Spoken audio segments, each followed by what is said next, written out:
James and the Top Hat. James was a new engine who lived at a station at the other end of the line. He had 2 small wheels in front and 6 driving wheels behind. They weren't as big as Gordon's and they weren't as small as Thomas.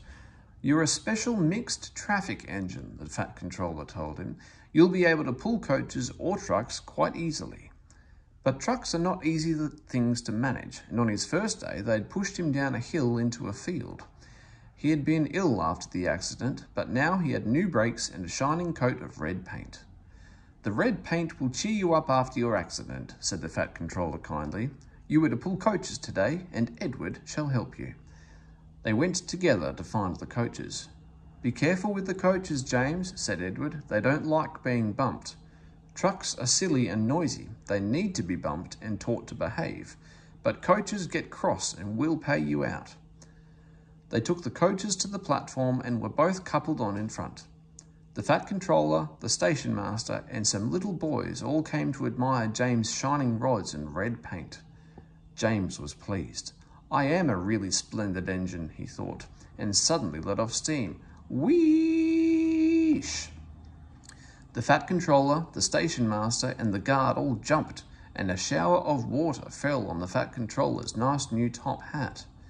Just then the whistle blew, and James thought they'd better go, so they went.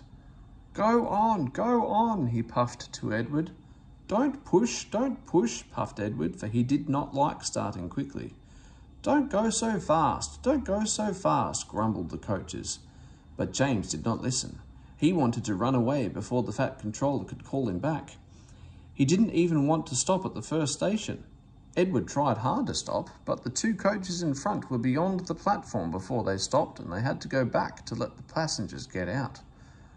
Lots of people came to look at James, and, as no one seemed to know about the Fat Controller's top hat, James felt happier.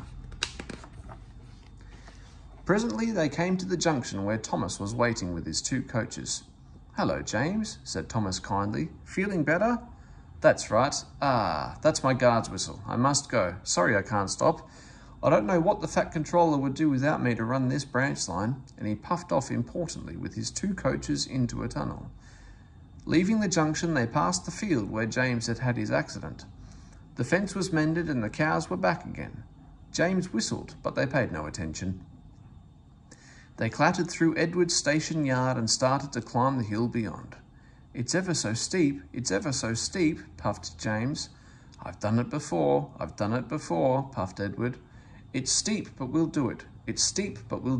The 2 engines puffed together as they pulled the train up the long hill. They both rested at the next station. Edward told James how Gordon had stuck on the hill and he had had to push him up. James laughed so much that he got hiccups and surprised an old lady in a black bonnet. She dropped all her parcels, and 3 porters, the station master, and the guard had to run after her, picking them up. James was quiet in the shed that night. He had enjoyed his day, but he was a little afraid of what the Fat Controller would say about the top hat.